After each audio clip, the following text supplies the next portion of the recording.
Hello everyone, आप सभी का फिर से स्वागत है। यह बीपीएससी प्रीवियस ईयर क्वेश्चन का संग्रह है। हम लोग 1992 से अब तक जितने भी प्रश्न पूछे गए उन सभी प्रश्नों को डिस्कस कर रहे हैं और सब्जेक्ट बाइज सब्जेक्ट डिस्कस करेंगे। ठीक है, सबसे पहले हिस्ट्री को डिस्कस करें। हिस्ट्री में प्राचीन इतिहास, मध्यकालीन इतिहास को ऑलरेडी कंप्लीट कर लिया है। उनसे रिलेटेड जितने भी प्रश्न पूछे गए थे उन सभी प्रश्नों को बेहतरीन ढंग से हम लोगों ने डिस्कस किया है। अभी हम लोग आधुनिक भारत को डिस्कस करें। आधुनिक भारत में भी हम लोगों ने 82 प्रश्न तक अच्छे से डिस्कस कर लिया है। आज का सेशन 83 से स्टार्ट होगा। मैं बता दूं कि इसका पीडीएफ भी अवेलेबल है। अगर आपको पीडीएफ चाहिए तो Telegram channel, Telegram quiz group या चैनल के कम्युनिटी बॉक्स में जाइए, वहां पे इसके रिगार्डिंग में इंफॉर्मेशन को अपडेट कर दिया गया है। यह बीपीएससी के साथ साथ किसी भी अदर एग्जाम के पॉइंट ऑफ व्यू से भी बहुत ही महत्वपूर्ण सीरीज है। इसको 2 से 3 बार रिवीजन कर लीजिएगा, इंपॉर्टेंट है। तो चलिए स्टार्ट करते हैं। 83 नंबर जो प्रश्न पूछा गया है, सत्यार्थ प्रकाश की रचना की गई थी किसके द्वारा? सत्यार्थ प्रकाश की रचना किसके द्वारा की गई थी? तो स्वामी दयानंद सरस्वती के द्वारा। इनके अन्य रचनाओं को भी ध्यान में रखिएगा।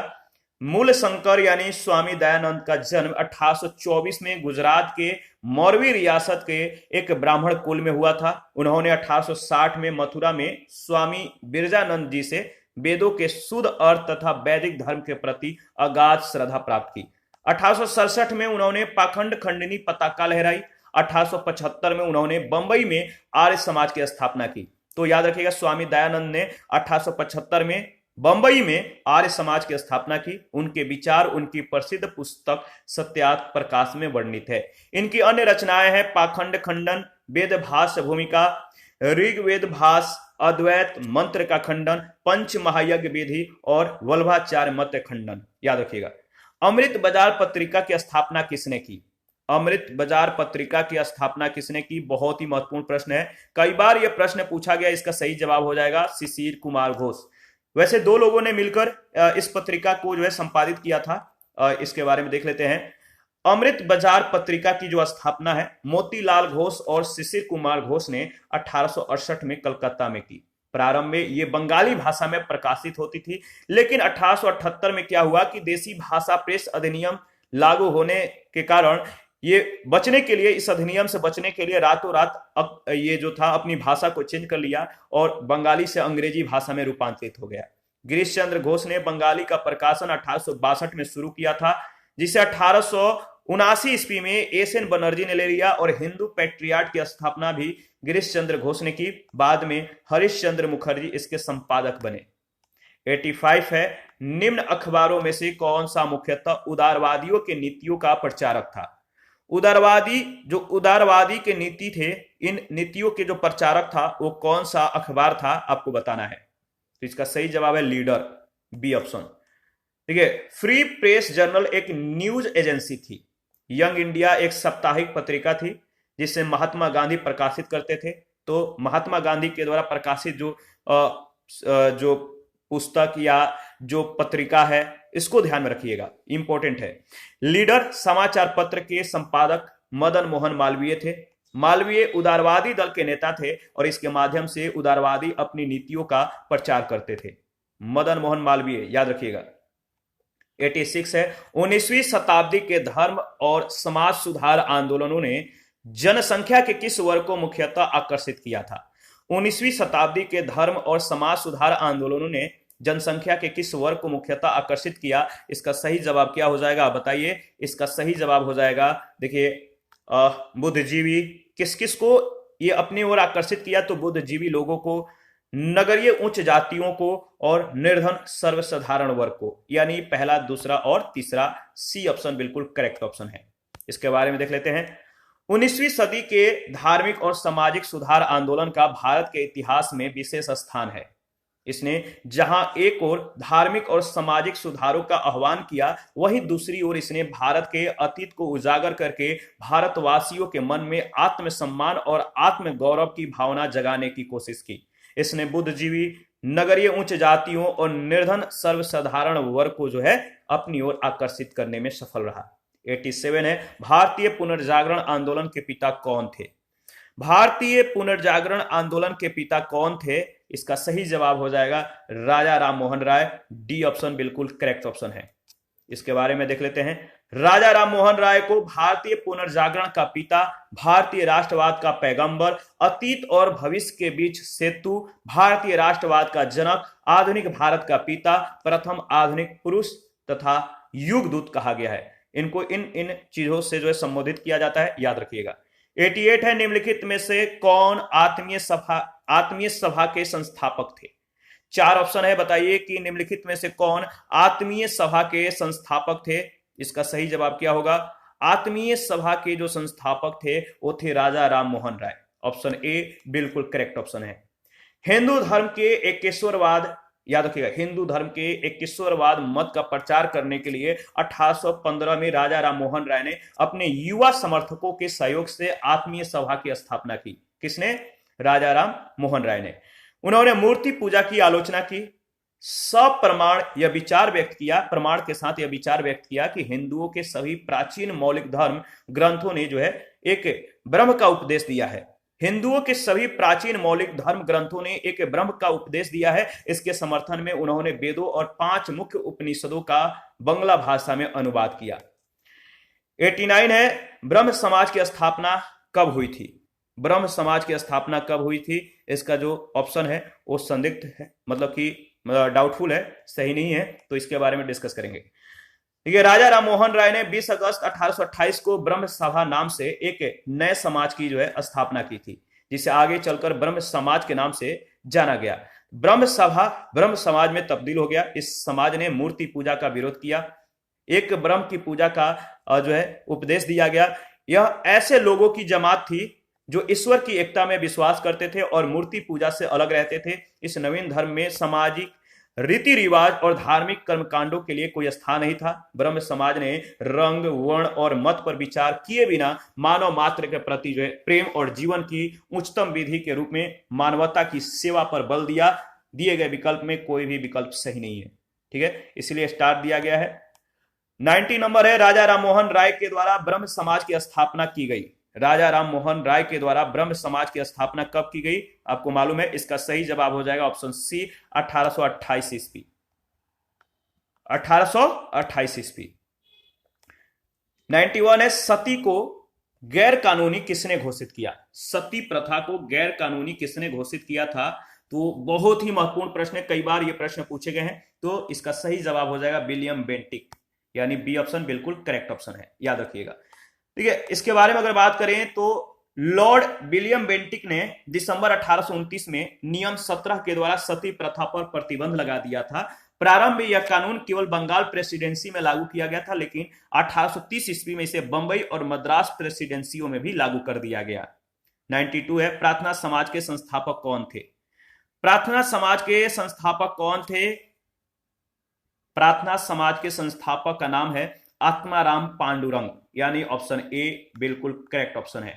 प्रार्थना समाज की स्थापना 1867 में बंबई में आचार्य केशव चंद्र सेन के प्रेरणा से आत्माराम पांडुरंग के द्वारा की गई थी। महादेव गोविंद रनाडे इस संस्था से 1869 ईस्वी में जुड़े और इस संस्था का प्रमुख उद्देश्य जाति प्रथा का विरोध, स्त्री पुरुष की विवाह की आयु में वृद्धि, विधवा विवाह और स्त्री शिक्षा को प्रोत्साहन देना था। रनाडे का सामाजिक सुधार आंदोलन 19वीं शताब्दी के अंत तक सफलतापूर्वक जारी रहा। 93 है, 19वीं शताब्दी के उत्तरार्ध में 9 हिंदूवाद के सर्वश्रेष्ठ प्रतिनिधि थे।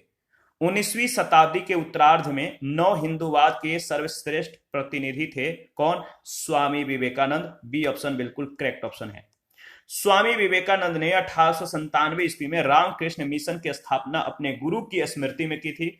उन्होंने संन्यास धारण करके धार्मिक ग्रंथों का विशद अध्ययन किया। अपने गुरु की शिक्षाओं की व्याख्या को साकार करने का श्रेय स्वामी विवेकानंद को है। उन्होंने इस शिक्षा का साधारण भाषा में वर्णन किया। स्वामी विवेकानंद इस नवीन हिंदू धर्म के प्रचारक के रूप में उभरे। 1893 में वे शिकागो गए, जहां उन्होंने पार्लियामेंट ऑफ रिलीजन में अपना सुप्रसिद्ध भाषण दिया। इस भाषण से उन्होंने पश्चिमी संसार के सामने जो है पहली बार भारत की संस्कृति की महत्ता को प्रभावकारी तरीके से प्रस्तुत किया। इसके बाद उन्होंने अमेरिका और इंग्लैंड में भ्रमण किया, हिंदू धर्म का प्रचार किया। स्वामी जी ने हिंदू धर्म के इस पक्ष को मुझे मत छेड़ो की बहुत जो है भर्त्सना की। उनके अनुसार हिंदू धर्म अब केवल खान पान तक ही सीमित रह गया था। वह निर्धनों के धनियों के द्वारा जो है निर्धन थे, गरीब थे, धनियों के द्वारा शोषण पर धर्म की चुप्पी से बहुत जो है अप्रसन्न थे। उनके अनुसार भूखे व्यक्ति हैं, इनसे धर्म की बात करना ईश्वर और मानवता का जो है अपमान है। विवेकानंद ने कोई राजनीतिक संदेश नहीं दिया, परंतु फिर भी उन्होंने अपने लेखों और भाषणों के द्वारा नई पीढ़ी में अपने भूतकाल में एक नवीन आत्म गौरव की भावना जगाई। वह एक पक्के देशभक्त थे। सुभाष चंद्र बोस ने उनके बारे में कहा था कि जहां तक बंगाल का संबंध है, हम विवेकानंद को आधुनिक राष्ट्रीय आंदोलन का आध्यात्मिक पिता कह सकते हैं। तो याद रखिएगा, इनके बारे में जितने भी इंपॉर्टेंट इंफॉर्मेशन है वो बहुत ही सराहनीय है, बहुत ही जरूरत है, तो उसको ध्यान में रखिएगा। इससे रिलेटेड कई प्रश्न पूछे गए हैं। 94 है, इनमें से किसने 1893 में शिकागो में आयोजित धर्म संसद में भाग लिया था? तो इसका सही जवाब हो जाएगा स्वामी विवेकानंद ने। 95 है, स्वामी विवेकानंद ने रामकृष्ण मिशन की स्थापना किस वर्ष की? स्वामी विवेकानंद ने रामकृष्ण मिशन की स्थापना कब की? तो 1897 में। स्वामी विवेकानंद दक्षिणेश्वर के स्वामी कहे जाने वाले रामकृष्ण परमहंस के परम शिष्य थे। उनके बचपन का नाम था नरेंद्र नाथ दत्त। आगे चलकर वे स्वामी विवेकानंद के नाम से प्रसिद्ध हो गए। इनके जो नाम थे बचपन का, इसको भी ध्यान में रखिएगा। तो उन्होंने रामकृष्ण के संदेश को विश्व में फैलाया। रामकृष्ण मिशन के सिद्धांतों का आधार वेदांत दर्शन है। मिशन मनुष्य की सेवा को ईश्वर की सेवा मानता है, क्योंकि मनुष्य की आत्मा में परमात्मा का अंश है। 96 है, दयानंद सरस्वती के द्वारा स्थापित, बताइए कौन सा समाज है? दयानंद सरस्वती के द्वारा स्थापित जो समाज है, इसको क्या कहते हैं? तो दयानंद सरस्वती के द्वारा स्थापित समाज जो है, इसका नाम है, बताइए, आर्य समाज। B option. दयानंद सरस्वती, मूल शंकर जिसका नाम है, इनका दूसरा नाम है मूल शंकर। दयानंद सरस्वती या मूल शंकर ने 1875 में बंबई में आर्य समाज की स्थापना की थी, जिसका मुख्य उद्देश्य था प्राचीन वैदिक धर्म की शुद्ध रूप से पुनः स्थापना करना। आर्य समाज आंदोलन का प्रसार प्राय जो है पश्चात प्रभावों की प्रतिक्रियाओं के रूप में हुआ। 1877 में आर्य समाज का मुख्यालय लाहौर में स्थापित किया गया, जिसके उपरांत आर्य समाज का अधिक प्रचार हुआ। शुद्ध वैदिक परंपरा में विश्वास के चलते स्वामी जी ने पुनः वेदों की ओर चलो का जो है नारा दिया। स्वामी दयानंद का उद्देश्य था कि भारत को धार्मिक, सामाजिक तथा राष्ट्रीय रूप से एक कर दिया जाए। धार्मिक क्षेत्र में वह मूर्ति पूजा, बहुदेववाद, अवतारवाद, पशु बलि, श्रद्धा, तंत्र मंत्र और झूठे कर्म कांडों को स्वीकार नहीं करते थे। वह वेदों को ईश्वरीय ज्ञान मानते थे तथा उपनिषद काल तक जो है साहित्य को स्वीकारते थे। आर्य समाज के नियम और सिद्धांत सबसे पहले बंबई में गठित किए गए। पुनः उसे जो है 1877 ईस्वी में लाहौर में संपादित करके एक निश्चित रूप दे दिया गया। आर्य समाज का प्रचार प्रसार पंजाब में अत्यधिक सफल रहा। पंजाब में बहुत हुआ। कुछ सीमा तक उत्तर प्रदेश, गुजरात और राजस्थान में भी इसने सफलता प्राप्त की। महात्मा हंसराज, पंडित गुरुदत्त, लाला लाजपत राय और स्वामी श्रद्धानंद इसके विशिष्ट कार्यकर्ताओं में से थे। 1892 से 93 के बीच आर्य समाज दो गुटों में बढ़ गया। एक गुट पश्चात शिक्षा का समर्थक था, जबकि दूसरा गुट पश्चात शिक्षा का विरोधी था। याद रखिएगा। इसके बाद अगर बात करें तो देखिए, स्वामी श्रद्धानंद, लेखराज और मुंशी राम प्रमुख थे। ठीक है, इन लोगों ने 1902 में गुरुकुल की स्थापना की। पश्चात शिक्षा के समर्थकों में लाला लाजपत राय और हंसराज प्रमुख थे। इन लोगों ने दयानंद एंग्लो कॉलेज की भी स्थापना की थी।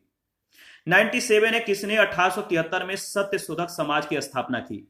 बताइए किसने सत्य शोधक समाज की जो है स्थापना की? इसका सही जवाब क्या हो जाएगा?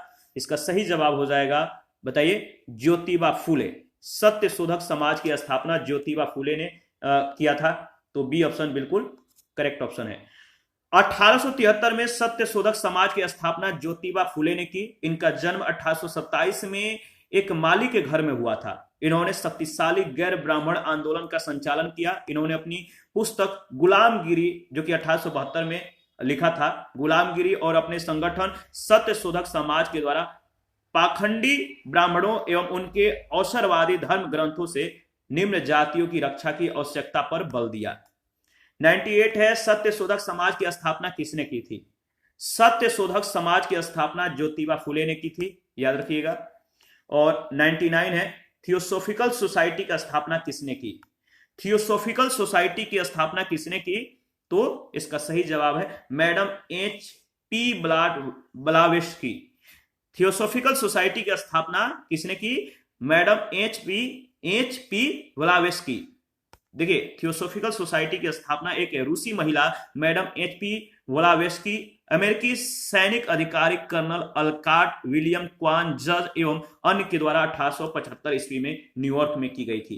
तो मैडम ब्लावेट्स्की का नाम और जो अल्कॉट थे, इनका नाम याद रखिएगा। दोनों प्रश्न यहां मतलब इन दोनों से रिलेटेड प्रश्न कई बार पूछे गए हैं, तो इंपॉर्टेंट है। और कहां पर इसकी स्थापना, मतलब इस सोसाइटी की स्थापना की गई थी? न्यूयॉर्क में। ठीक है। इस सोसाइटी की संस्थापक 1882 में मद्रास के पास अड्यार नामक स्थान पर सोसाइटी का मुख्यालय स्थापित किए, जो बाद में इसका अंतर्राष्ट्रीय कार्यालय बना। इसका मुख्य उद्देश्य था प्राचीन हिंदू धर्म में लोगों के आत्मविश्वास को जगाना, ठीक है, उनमें जागरूकता उत्पन्न करना और उनको जो है बढ़ाना, उनके मतलब कि उनको उनमें आत्मविश्वास को जगाकर उनको आगे बढ़ाना, ठीक है, धर्म को समाज सेवा का मुख्य आधार बनाना था। जबकि राजा राममोहन राय के द्वारा 1828 ईस्वी में ब्रह्म समाज और स्वामी विवेकानंद के द्वारा 1897 में रामकृष्ण मिशन की स्थापना भी की गई थी। इसके बाद प्रश्न संख्या 100 है, भारतीय राष्ट्रीय कांग्रेस की प्रथम महिला अध्यक्ष कौन थी? भारतीय राष्ट्रीय कांग्रेस की प्रथम महिला अध्यक्ष कौन थी? तो बहुत ही महत्वपूर्ण सवाल है, इसको ध्यान में रखिएगा। भारतीय राष्ट्रीय कांग्रेस की प्रथम महिला अध्यक्ष थी श्रीमती एनी बेसेंट, यानी बी ऑप्शन बिल्कुल करेक्ट ऑप्शन है। देखिए, अगर बात की जाए तो एनी बेसेंट आंग्ल आयरलैंड से थी। ये कहां से थी? आंग्ल आयरलैंड से थी। और वे 1907 से 1933 तक थियोसोफिकल सोसाइटी की प्रधान रही। 1916 में होम रूल लीग का गठन किया। 1917 में भारतीय राष्ट्रीय कांग्रेस की ये पहली महिला अध्यक्ष बनी। 1925 में कानपुर में भारतीय राष्ट्रीय कांग्रेस के ये 40वें अधिवेशन में जो है सरोजिनी नायडू कांग्रेस की प्रथम महिला अध्यक्ष बनती हैं और दूसरी महिला ये अध्यक्ष थी। तो सबसे पहले एनी बेसेंट, इसके बाद 1925 में कानपुर में हुए भारतीय राष्ट्रीय कांग्रेस के जो 40वें अधिवेशन हुआ था, इसमें जिसने अध्यक्षता की थी वो दूसरी महिला थी जिनका नाम था सरोजिनी नायडू। याद रखिएगा। प्रश्न संख्या 101 है, भारतीय राष्ट्रीय कांग्रेस की प्रथम महिला अध्यक्ष कौन थी? भारतीय राष्ट्रीय कांग्रेस की प्रथम महिला अध्यक्ष थी एनी बेसेंट, बी ऑप्शन। भारत में नारी आंदोलन इनकी प्रेरणा से प्रारंभ हुआ। भारत में नारी आंदोलन किनकी प्रेरणा से प्रारंभ हुआ था? इसका सही जवाब हो जाएगा ज्योतिबा फूले के प्रेरणा से। देखिए, प्रश्नगत विकल्पों में भारत में नारी आंदोलन ज्योतिबा फूले के प्रेरणा से प्रारंभ हुआ। ज्योतिबा फूले मानते थे कि महिलाओं और दलितों के उत्थान करके ही सामाजिक बुराइयों को, सामाजिक कष्ट को दूर किया जा सकता है। 1848 में इन्होंने लड़कियों के लिए एक स्कूल खोला। यह लड़कियों के लिए भारत का पहला स्कूल था।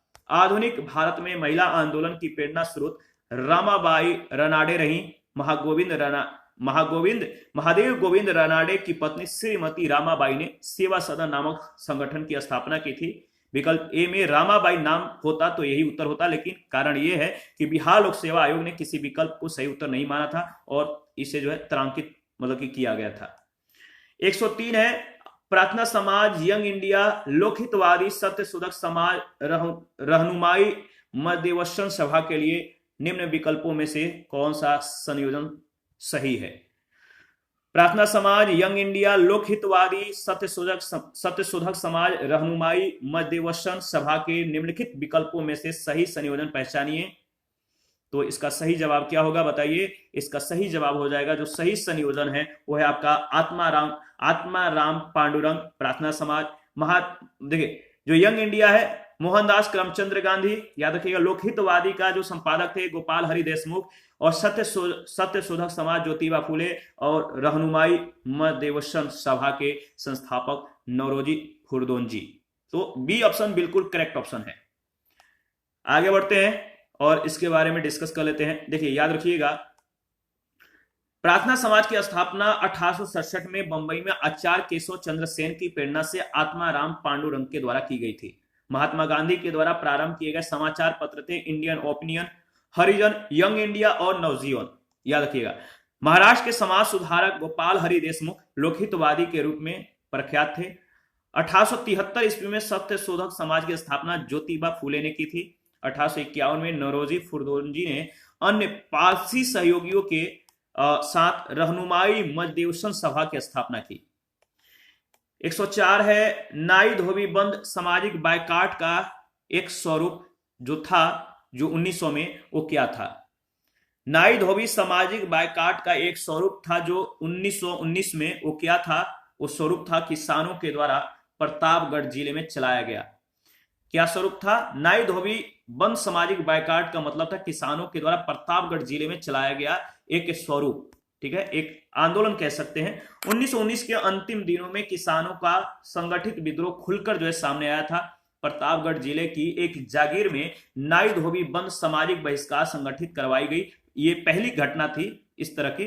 झिंगुरी सिंह और दुर्गा पाल ने इसमें महत्वपूर्ण भूमिका जो है निभाई थी, लेकिन जल्द ही आंदोलन में एक नया चेहरा उभरा, बाबा रामचंद्र का, जिन्होंने आंदोलन की बागडोर ही नहीं संभाली बल्कि उसे और मजबूत तथा जुझारू बना दिया। बाबा रामचंद्र महाराष्ट्र के ब्राह्मण परिवार के मतलब कि संबंधित थे, ब्राह्मण परिवार से बिलोंग करते थे।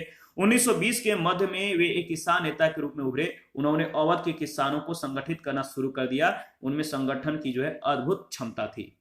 105 पंजाब भूमि हस्तांतरण अधिनियम कब पारित किया गया? पंजाब भूमि हस्तांतरण अधिनियम कब पारित किया गया? तो इसका सही जवाब हो जाएगा ऑप्शन सी, वर्ष 1900 में। सी ऑप्शन बिल्कुल करेक्ट ऑप्शन है, याद रखिएगा 1900। देखिए, पंजाब भूमि हस्तांतरण अधिनियम 1900 ईस्वी में पारित किया गया, जिसे कृषकों की भूमि का गैर कृषकों के पास हस्तांतरित होना समाप्त हो गया। प्रश्न संख्या 106 है अवध के एका आंदोलन का उद्देश्य क्या था? अवध के एका आंदोलन का जो उद्देश्य था वो क्या था? इसका सही जवाब बताइए। तो देखिए, इसका सही जवाब हो जाएगा ऑप्शन, अच्छा कमेंट करके बताइए इसका सही जवाब क्या हो जाएगा। इसका सही जवाब हो जाएगा ऑप्शन डी। ऑप्शन डी क्या है? देखिए, इसमें दिया गया है ऑप्शन डी में लगान का नगद में परिवर्तन। एका आंदोलन का नेतृत्व पिछड़ी जाति के मदारी पासी ने किया था। कब किया था? 1921 से 22 के बीच। इस आंदोलन में जिसकी गतिविधि के मुख्य केंद्र हरदोई, बाराबंकी, बहराइच और सीतापुर थे। किसानों की मुख्य शिकायतें लगान में बढ़ोतरी और उपज के रूप में लगान में बढ़ोतरी और उपज के रूप में लगान वसूल करने की प्रथा को लेकर थी। तो उपज यानी मुख्य शिकायत क्या था? लगान में बढ़ोतरी, उपज के रूप में लगान में बढ़ोतरी कर दिया गया था। इसी को लेकर ये लोग जो थे एक आंदोलन के अंतर्गत ये लोगों ने आंदोलन कर दिया और किसानों से 50% से अधिक लगान वसूल किए जा रहे थे। जमींदारों के गुर्गे ठेकेदार किसानों को प्रताड़ित करते थे, किसानों को शोषित करते थे। एका आंदोलन का राष्ट्रवादियों के द्वारा निर्धारित अहिंसक नीतियों में विश्वास कम था। फलस्वरूप क्या हुआ कि राष्ट्रवादी नेता आंदोलन से अलग थलग पड़ गए। आंदोलन ने दूसरी राह पकड़ ली और इस आंदोलन में सरकार को लगान देना बंद नहीं किया गया, बल्कि आंदोलनकारियों की प्रमुख मांग थी बढ़ती महंगाई के कारण लगान का नगद में रूपांतरण किया जाए। 107 नंबर है स्वामी सहजानंद का संबंध था किसके साथ? स्वामी सहजानंद का जो संबंध था किसके साथ था? तो बिहार के किसान आंदोलन के साथ था। याद रखिएगा, स्वामी सहजानंद ने बिहार प्रांतीय किसान सभा की स्थापना की थी और वे अखिल भारतीय किसान सभा के एक प्रमुख नेता भी थे। उनका संबंध बिहार के किसान आंदोलन से था। इनके कृषि सुधार कार्यक्रम का वास्तविक लक्ष्य जमींदारी प्रथा का उन्मूलन तथा कृषकों को मालिकाना अधिकार दिलाना था। किसानों के प्रति इनकी समर्पित सेवाओं के कारण इन्हें किसान प्राण यानी किसान प्राण कहा जाने लगा, किसानों का प्राण। 108 है स्वामी सहजानंद निम्न में से किससे संबंधित थे? स्वामी सहजानंद निम्न में से किससे संबंधित थे? तो बिहार में किसान आंदोलन से। आगे बढ़ते हैं 109 इनमें से कौन बिहार में किसान आंदोलन के साथ जुड़े थे? इनमें से कौन बिहार में किसान आंदोलन के साथ जुड़े हुए थे? तो राजेंद्र प्रसाद, ऑप्शन ए। राजेंद्र प्रसाद बिहार में किसान आंदोलन से जुड़े हुए थे। वे सितंबर 1946 में गठित अंतरिम सरकार में खाद्य और कृषि मंत्री थे। ये संविधान सभा के अध्यक्ष भी थे। संविधान लागू होने के बाद भारत के ये प्रथम राष्ट्रपति बने। तो डॉक्टर राजेंद्र प्रसाद ये भारत के प्रथम राष्ट्रपति थे, याद रखिएगा। प्रश्न संख्या 110 है सुरक्षा प्रकोष्ठ की नीति किससे संबंधित है? बहुत ही महत्वपूर्ण ये प्रश्न है, कई बार ये प्रश्न पूछा गया है। सुरक्षा प्रकोष्ठ की नीति किससे संबंधित है? तो वारेन हेस्टिंग्स से। सुरक्षा प्रकोष्ठ की जो नीति है, इसका मतलब क्या है? सुरक्षा प्रकोष्ठ या घेरे की नीति से वारेन हेस्टिंग्स तथा वेलेजली संबंधित थे। वारेन हेस्टिंग्स ने मैसूर और मराठों के साथ युद्ध किया। अन्य भारतीय रियासतों के साथ बराबरी की पदवी प्राप्त करने की भावना से इन लोगों ने क्या किया? मैसूर और मराठों के साथ युद्ध किया। इस समय कंपनी ने अपने राज्यों के चारों ओर जो है बफर स्टेट बनाने का प्रयत्न किया। इसका उद्देश्य केवल अपने राज्य की रक्षा करना था, या हम यह भी कह सकते हैं कि अपने पड़ोसी राज्यों की सीमाओं की रक्षा करो ताकि अपनी सीमाएं सुरक्षित रहे। उस समय भय मुक्ता कह सकते, उस समय भय मुख्यतः जो है भय मुख्यतः अफगानों और मराठों से था। तो भय मुख्यतः किससे था? अफगान और मराठों से। इसीलिए कंपनी ने अवध की रक्षा व्यवस्था के कार्य को इस शर्त पर संभाला कि अवध का नवाब उस व्यय का बोझ उठाए, और इस प्रकार अवध की रक्षा ही बंगाल की रक्षा थी। वेलेजली के आने से कंपनी के भारतीय रियासतों के साथ संबंधों में परिवर्तन आया। वेलेजली का उद्देश्य भारतीय रियासतों को अपनी रक्षार्थ कंपनी पर निर्भर करने पर बाध्य करना था। उसने भारतीय रियासतों को अंग्रेजी राजनीतिक शक्ति के और सैनिक रक्षा के घेरे में लेने का प्रयत्न किया। रियासतों के प्रति प्रमुख ब्रिटिश जो नीतियां निम्नलिखित हैं। पहला, कंपनी का भारतीय रियासतों से समानता के लिए संघर्ष। इसके बाद सुरक्षा प्रकोष्ठ नीति या घेरे की नीति, अधीनस्थ पार्थक्य की नीति, अधीनस्थ पार्थक्य की नीति, अधीनस्थ संघ की नीति और बराबर के संघ की नीति। समय याद रखिएगा। 111 है, निम्नलिखित में से किसने बंगाल में द्वैध शासन प्रणाली जो है समाप्त किया? ड्यूअल गवर्नमेंट था, इसको समाप्त किसने किया था बंगाल में? बंगाल में द्वैध शासन प्रणाली को किसने समाप्त किया? तो वारेन हेस्टिंग्स ने। वारेन हेस्टिंग्स के कार्यकाल में 1772 ईस्वी में कोर्ट ऑफ डायरेक्टर्स ने दोहरी शासन प्रणाली को समाप्त करने का निर्णय लिया तथा कलकत्ता परिषद और उसके प्रधान को आज्ञा दी कि वे स्वयं दीवान बने और बंगाल, बिहार, उड़ीसा के प्रबंध को अपने हाथों में ले लें। वारेन हेस्टिंग्स ने दोनों मतलब कि उप दीवानों को मोहम्मद रजा खां और राज सिताब राय को जो है पदच्युत कर दिया, और द्वैध शासन जिसकी शुरुआत बंगाल में 1765 में मानी जाती है, इसके अंतर्गत कंपनी दीवानी अधिकार जो है, कंपनी के जो दीवानी अधिकार था अपने पास रखी थी। कंपनी दीवानी अधिकार को अपने पास रख ली और निजामत के कार्यों का निष्पादन नवाब के माध्यम से करती थी, लेकिन वास्तविक शक्ति कंपनी के पास थी। कलायु समझता था कि समस्त शक्ति जो है कंपनी के पास है तथा नवाब के पास सत्ता की केवल छाया ही है। उसने प्रवर समिति को लिखा था, यह नाम यह छाया अवश्य है, यह नाम यह छाया अवश्य है तथा हमें इसको स्वीकार करना चाहिए। यह नाम जो है वो छाया के समान है, कहने का मतलब यह था। प्रश्न संख्या 112 है, लॉर्ड वेलेजली की सहायक संधि को स्वीकार करने वाला पहला मराठा सरदार कौन था? लॉर्ड वेलेजली की सहायक संधि को स्वीकार करने वाला पहला मराठा सरदार था पेशवा बाजीराव द्वितीय। वेलेजली ने भारतीय राज्यों को अंग्रेजी राजनैतिक परिधि में लाने के लिए सहायक संधि प्रणाली का प्रयोग किया। उसने सहायक संधि का आविष्कार नहीं किया। इस प्रणाली का अस्तित्व तो पहले ही था, वह सैन्य विकसित हुआ था, धीरे धीरे विकसित हुआ था।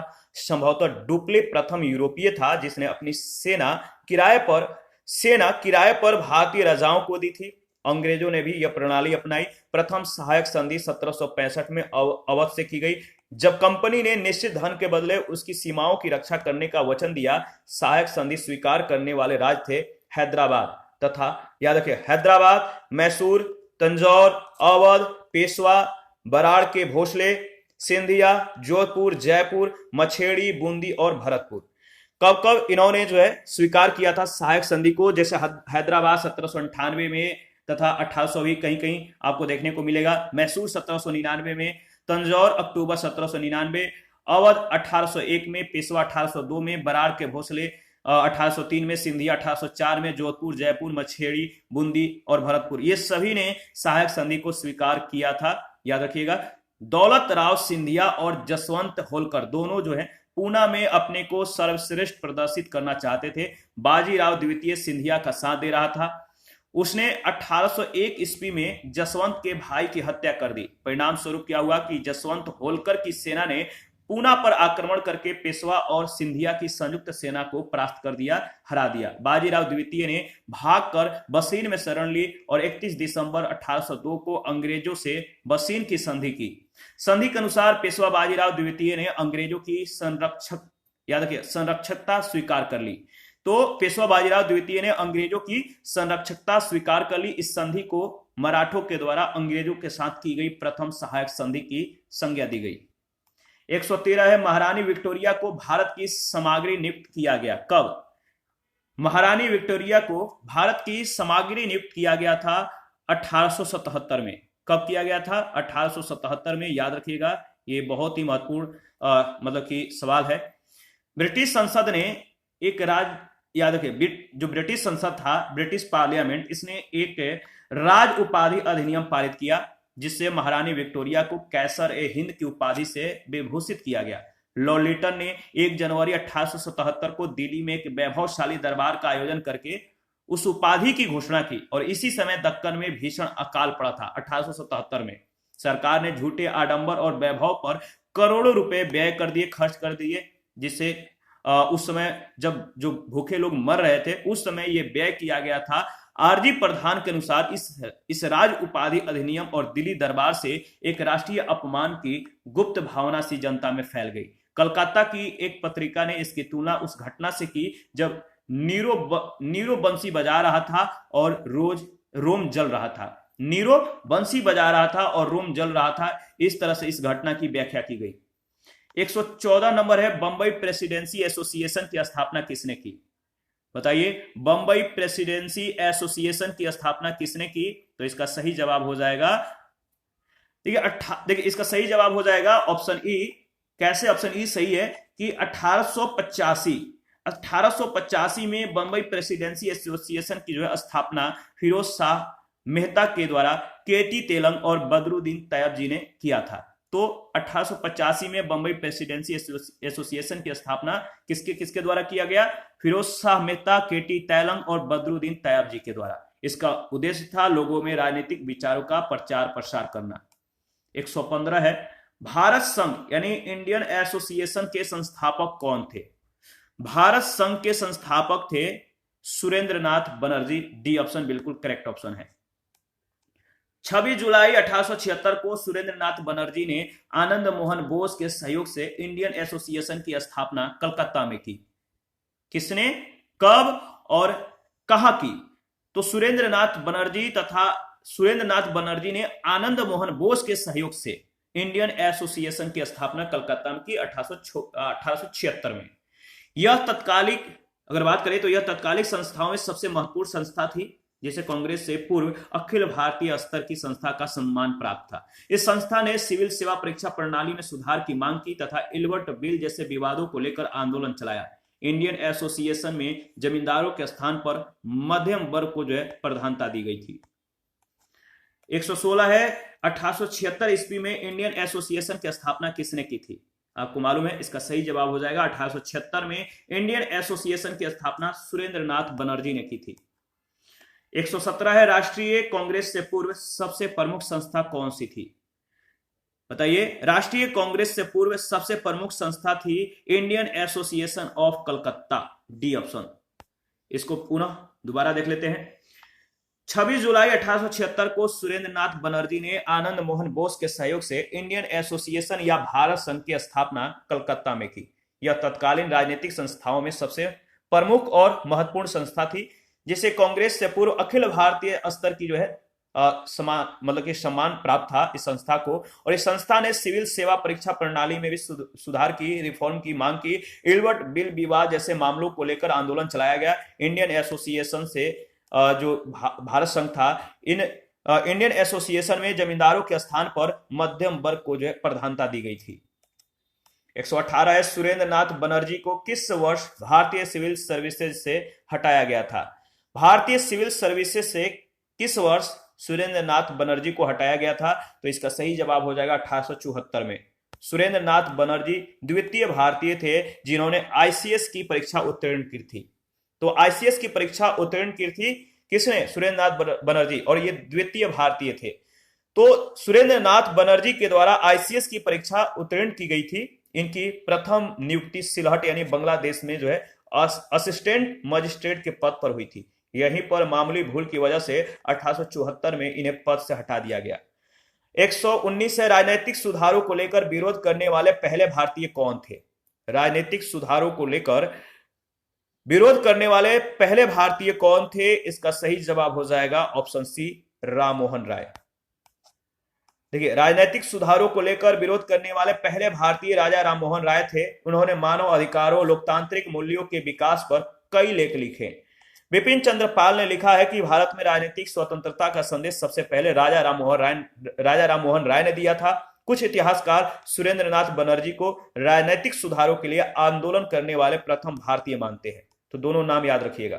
प्रश्न संख्या 120 है, मद्रास महाजन सभा की स्थापना किस वर्ष की गई थी? मद्रास महाजन सभा की स्थापना किस वर्ष की गई थी? तो याद रखिएगा, इसकी स्थापना 1884 में बी राघवाचारी, जी सुब्रमण्यम और पी आनंद चार्लू के द्वारा की गई थी।